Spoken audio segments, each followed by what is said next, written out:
let's get some introductions out of the way.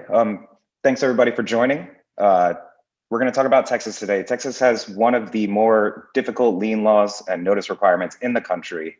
And this new upcoming change is pretty significant. So we wanted to do a little webinar just to break down some of the more nuanced aspects of it and stuff that would really affect you as far as protecting payments. So who am I? I'm Alex Benroche. I've been a legal associate over here at LevelSet for about 3 years now. And one of my primary roles here is to kind of track all the legislative changes and make sure everything's up to date. And this one's fairly significant. So we're gonna hop into this. Real quick, if you're not really familiar with LevelSet, basically we exist to kind of help subcontractors and suppliers get what they've earned. We have a subscription-based software that kind of helps manage lien rights paperwork. We provide legal services, materials financing, and all sorts of other resources just to help you get paid. Also, we have a fair amount of customers in Texas itself where the lien rights are extra challenging, but we'll get into that in just a minute. So a quick overview of what on today's agenda.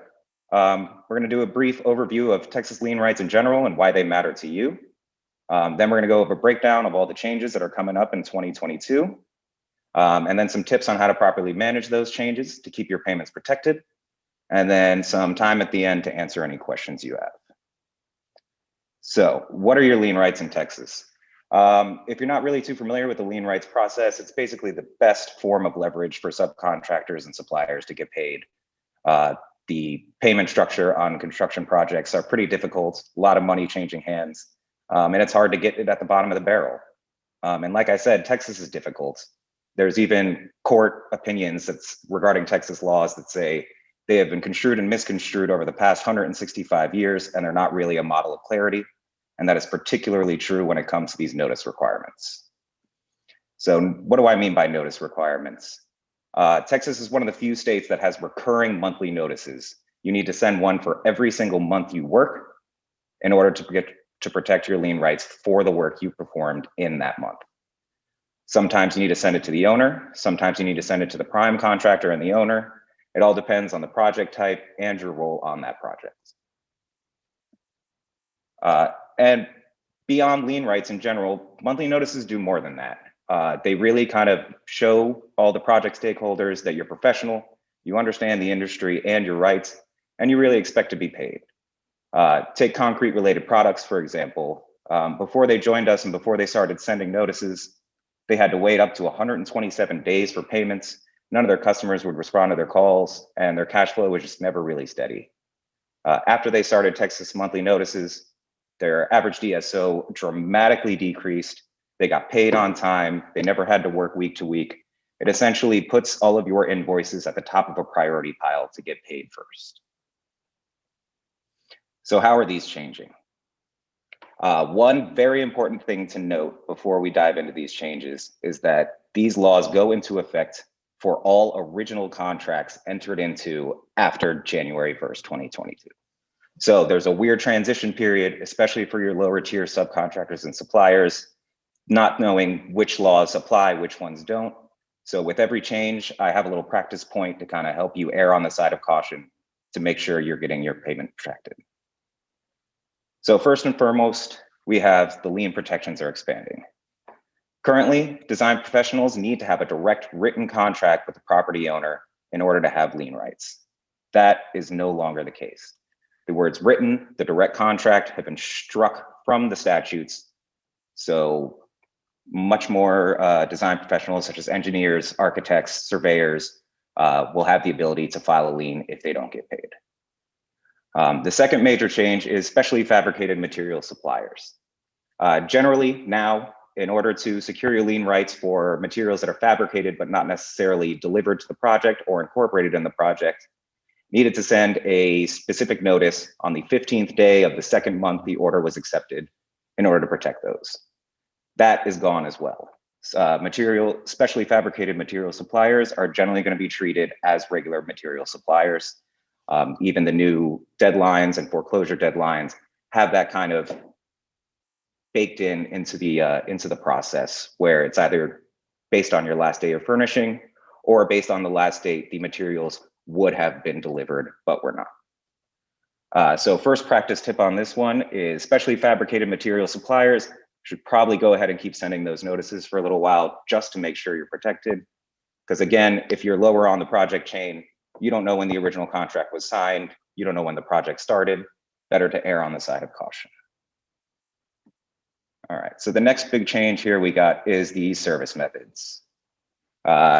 This has now been expanded to include any private mailing service that can confirm proof of receipt. So no longer does it have to be the US Postal Service certified mail. Registered mail has been scratched, thank goodness. But now you can send out these notices by FedEx, UPS, DHL, whatever the case may be, as long as you have some sort of confirmation of receipt. The other particularly important thing here is the deadline calculation.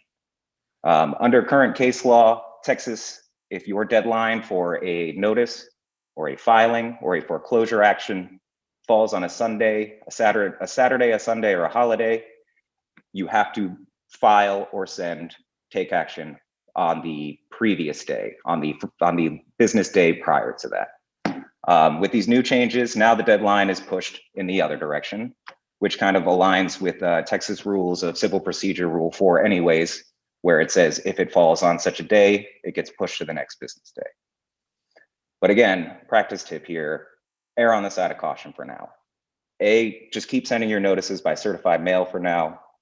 And B, always send notices early and file early. There's no reason to risk sending it on the next day and losing out on some really important rights.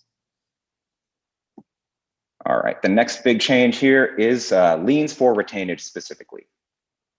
First and foremost, we have a new statutory form. I actually typed up a little template and that'll be provided to you in the email following this recording. The timing is still exactly the same. The earlier of either 30 days from completion, from the claimant's completion, or 30 days from when the original contract was terminated or abandoned. Nothing has changed as far as the timing of the notice is concerned. However, the filing deadline for a lien on retainage is a little bit different. Right now, it's a little convoluted. It's the 15th day of the 4th month of last furnishing for commercial, 15th day of the 3rd month for residential, or if there's an affidavit of completion, a notice of termination, or a notice of abandonment, that can cut your deadline really short to about 40 days. Or if you get a demand to file, that could be even 30 days. So now there's a uniform deadline where it's just simply the 15th day of the 3rd month from when the original contract was completed or abandoned. So that means the property owner with any actions with an affidavit of completion, notice of termination, abandonment, that won't change your deadline, which is great news for people trying to recover retainage. So again, another practice tip here. For now and into the next couple of months of 2022, just continue to use that 3rd month deadline. Even if you're on a commercial project, better to be safe than sorry. And you really don't want to risk it when it comes to retainage. Texas retainage is capped at about 10%. So if you wait too long to file that claim, you're basically forfeiting almost a large portion, if not all of your profit margin. So go ahead and keep using that 3rd deadline, regardless of what that 3rd month deadline, regardless of what kind of project you're on. Another big one, and one of my personal favorite changes here, is lien waivers no longer have to be notarized. This is an incredibly burdensome and frankly unnecessary requirement. Currently, Texas is one of 3 states, including Wyoming and Mississippi, that require this. No longer. However, again, with this transition period, it's best to keep notarizing them for a little while. And even after the fact, a lot of general contractors and developers just feel more comfortable with it. So they may require that in your contract, and regardless of the legal requirements, if they require it in the contract and you send them an unnotarized lien waiver, it may hold up payments, and you don't want to do that. And it would just mess up your cash flow. Foreclosure deadlines. This one's rough. If anyone's ever read Texas statutes before, you have to go and hop around to about 3 different sections to find out exactly when your foreclosure deadline. But the long short of it is currently foreclosure deadlines on commercial projects are 2 years after the date that the claimant could have last filed, or 1 year on residential properties. When you could have filed is 15th day of the 4th month on commercial, 15th day of the 3rd month of last furnishing on residential. It's a mess. So they have created some uniformity here. And now it's the same foreclosure deadline, regardless of what type your project on, which is 1 year from the last date you could have filed. A lot of contractors, subcontractors are a little upset about that, but it is what it is. And you're gonna have to deal with it one way or another. There is, however, a little bit of hope here is that there is also gonna be an option to extend your foreclosure deadline. This is very similar to what California has. It's called an extension of credit. This is basically a written agreement between the claimant and the current property owner that can get filed with the county, but it has to be filed before the foreclosure deadline comes about. If it's filed, it will extend the foreclosure deadline to 2 years from when you filed the claim. But keep in mind that the foreclosure deadline is from when you could have filed the claim, and your deadline extension is going to be 2 years from when you filed your claim. There's a little bit of a balancing act here. If you file late or later, you might have more time if you end up getting an extension. I see a quick question: do monthly notices on public projects still need to be notarized starting in January? Public projects haven't really been affected by these changes at all yet. So continue, stay the course, do what you're still doing for now. Regarding these changes, practice tip for the transition period here: since this shortens the deadline, it's best to consider that this is in full effect come January 1st. So just file those claims within 1 year from the last date, just to be sure. Don't bank on the fact that it's 2 years. Just go ahead and get that file claimed, get that action going, because you don't want to miss out, especially if it reaches that point of foreclosure, because at that point, it'll be a lot harder to collect at the end of the day. Now, here is the big change that everyone is a little concerned about. Currently, these monthly notices for remote subcontractors on commercial projects. What I mean by remote subcontractors is someone who didn't contract directly with the GC. So this is like subcontractors, suppliers to subcontractors, equipment lessors to subcontractors.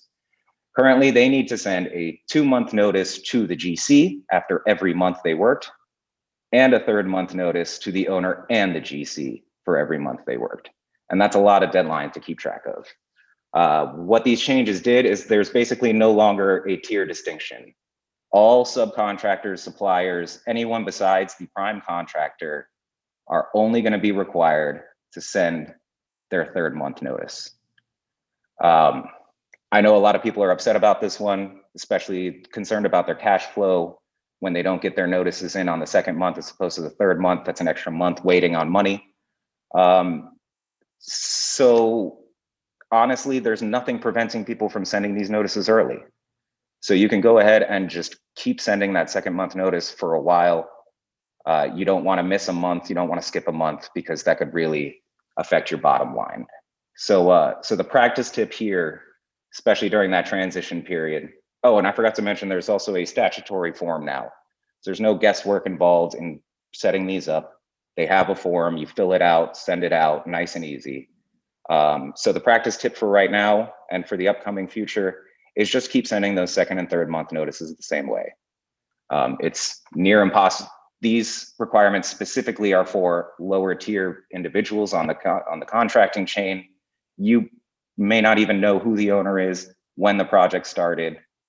I see, are we required to use the new standard form? Yes, you're going to be required to use the standard form. And since the current requirements don't really have a form, but has all the same information, you could start using this today, and it'll still be effective to secure your payments on your 2nd and 3rd month notices. So how are you going to keep track of all these changes with this transition period? Oh, I see another question we got here. Would you say it's best practice to send the now required 3rd month notice by the previous 2nd month notice deadline, including the 3rd notice as well? Yes, you can use the same exact form. My best suggestion for you is to start sending them at the 2nd month from when you started, and then just keep sending them. By the time the project ends, by the time you've reached your last furnishing date, make sure you send that extra 3rd notice as well, just to be sure. Like I said, during these transitions, it's best to be safe than sorry. Send out as many notices as you can, just to make sure. Where can you find that standard form? I have a template set up after this webinar. We'll have those emailed out to you in PDF form for both the notice of contractual retainage and for the monthly notices as well. So a little tips on how to deal with all these changes here during this whole transition period. If you're here, you're already kind of familiar with lien rights. You've already taken steps to prepare yourself. But also you could be new to this, or you could have a lot of problems with this, as a lot of people do. So here's a couple tips to keep in mind. First and foremost, correct project information is crucial. Providing the wrong information, sending notices to the wrong address, not sending them to the proper stakeholders on a project. Wrong information is a lien killer in practice. So do your research, find out what you need to know. And if it's too much to handle, come talk to us. We have an entire team, Scout Research, that's dedicated to pulling property records, public records, that'll get you all the property information, job site information, stakeholder information, and you need to make sure you have all of that information correct on these notices. Next is the deadlines, and the deadlines currently are very hard to keep track of, and especially during that little transition period, it's a tall task to keep on top of all those. So what's the best way to take some of that stress out? It's automation. Whether you're using LevelSet, whether you're using another company, whether you're setting reminders on your QuickBooks or calendars, you need to find out some way to automate it. LevelSet here, we have deadline alerts. We make it easy to send out notices in bulk. We can take care of it all on the front end for you, so you can spend less time worrying about these notices and more time growing your business and securing that bottom line on each project. And lastly, our little secret weapon here is a notice of intent to lien. This is required in a couple states. It's definitely not required in Texas, but it's a really great way to kind of escalate your claim. As powerful as lien rights are, no one wants to actually file a lien. So the threat of a lien can be kind of a big deal. It's a great way to kind of up the ante. It gives all the stakeholders one last opportunity to resolve that dispute before a full lien claim is filed and people start, and it'll just mess up the entire project from top to bottom. Liens are preferably not used, but the mere threat and the securing of your lien rights is the best way to protect your payments. So that's just a general overview. There's a couple more changes to Texas. There's some verbiage changes in the homeowner's notice, a couple minor, more legal aspects of the foreclosure process, but those are the ones that contractors, suppliers, equipment lessors really need to focus on. If you have any questions about how the LevelSet platform works and how it can help you, you can go to visitlevelset.com. Also, if you're still wary about these changes, if you're not sure how you're going to implement them yet, a lot of people don't. New law changes come with their challenges, and no one wants to be the one to kind of push that to the limit to see what they can get away with and what they can't. But if you do have any questions, we do have a forum called Payment Help, where we have a community of construction lawyers from all around the country ready to help and advise you. And you can reach out to them personally if you need any support. I do see one question. These changes only apply to contracts signed after 12/31/21. That is correct. So that's why it's really important to kind of cover your bases and err on the side of caution during those first couple months of next year, just to be sure you're keeping up with everything. As far as first tier subcontractor notice deadlines, yes, they are all going to be the same. Everyone from first tier, second tier, third tier are all going to have these same requirements to send out on commercial projects the third month notice.